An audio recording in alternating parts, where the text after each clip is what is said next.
I've told you this story before, but a good story is worth repeating.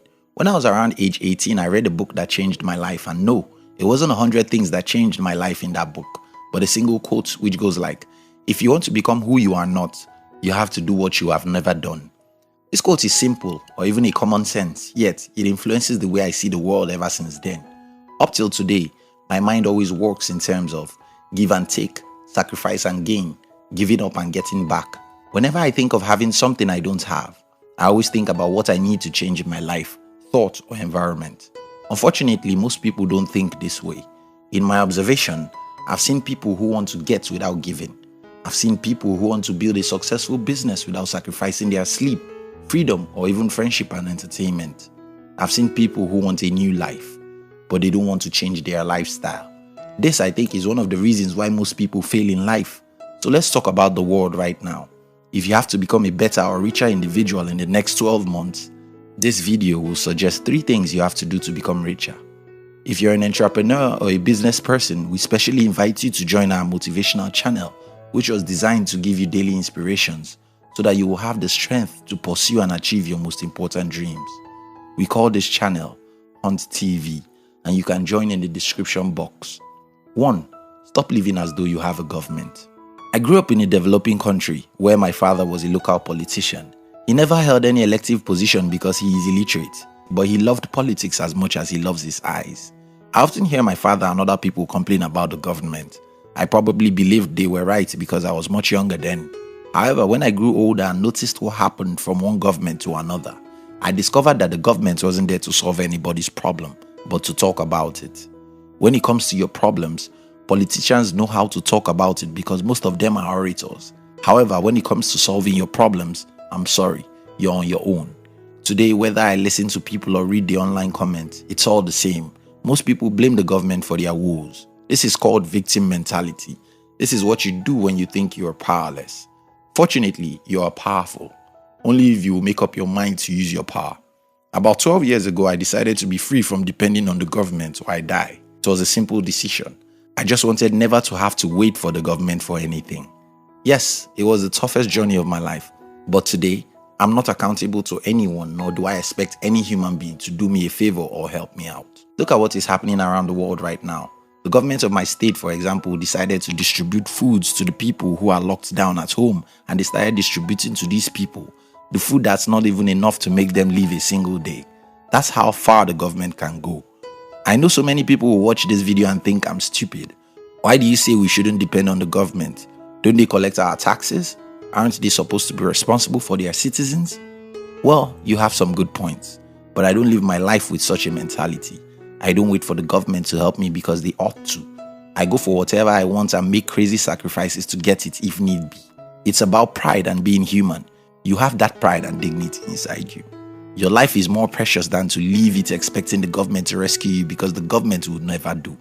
Stop living as though the government is your father who cares about you because that is not true. 2. Stop hating the rich. The richest man in my country is also one of the most hated. Of course, so many people hate the politicians than him, but he will rank very high amongst the most hated men in my country. But why? Why do people hate the rich? The rich are greedy. They are thieves. They are monopolists. They are everything evil. They are in Illuminati. Ouch, I'm tired. Can you give me a break and allow me to tell you the truth? The truth is this. Most humans are greedy. Most humans are selfish. Most humans are liars. Most humans do wrong things all the time. It's like saying, I hate the rich because they have 2 hands. Well, everyone has 2 hands. This isn't to justify evil, but to put it in the right perspective. There are honest, wealthy people, and there are dishonest, poor people everywhere. There are generous and righteous rich people, and there are evil, stingy, poor people everywhere. The problem about hating the rich is that you can never be rich because deep within yourself, what you're saying is, money is evil. I can't have it. This is what I do. I don't judge people based on their financial status. If someone is successful or wealthy, I'll learn a few things from him and avoid whatever is unrighteous about his life. It's like eating fish. You send the fish to your throat but throw away the bone. I've read the biography of Steve Jobs, for example. While I could pick 1 or 2 great things to learn from his life, I could also tell you 1 or 2 things I wish I never do in my life which Steve Jobs did. That doesn't make me a better human than him. I just won't do what he did. That's how you should look at the rich. They are humans, greedy, dishonest and selfish, just like you and I. But they are also great people and have done great things most people will never do. Don't hate them for being humans, or you would unconsciously hate money. Read the books they have written and learn their good parts. That's how to be rich. 3. Stop living as though money isn't important. I don't know, maybe this is peculiar to my country or where I live, but I've seen so many people who think money isn't that important. The irony of this matter is, when there is a crisis or the landlord threatens to evict, or their children need money for school, these people who often hate those who pursue money eventually run to the same people for help. This is my philosophy about money. It's like oxygen. You don't need too much of it, but if you don't have enough of it, you will be in great crisis. This is how to be rich. Have a great desire for wealth. I don't know any one of us who wouldn't block anything else to look for oxygen if we're responsible for looking for it. Since you know that you will die without oxygen, if you must create oxygen, you will read 100 books, work 24 hours every day, and make every humanly possible sacrifice to get oxygen. I tell you, money is the next most important thing after your relationship with God and oxygen. Have a strong desire for wealth. Have a little holy desperation. Don't cheat, lie, or kill for money, but learn, read, and study about how money works and sacrifice any worthy thing to be financially free.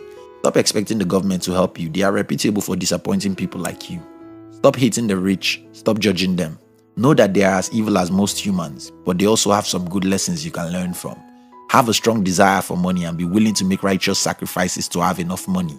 Like oxygen, you don't need too much money, but if you don't have enough, you will never be happy. And just before you go, watch other videos on YouTube. If you are an entrepreneur or an ambitious person, we invite you to join our motivational channel. The objective of the channel is to give you daily inspiration so that you will have the strength to pursue and achieve your most important dreams. We call this channel Hunt TV, and you can join in the description box. We love you.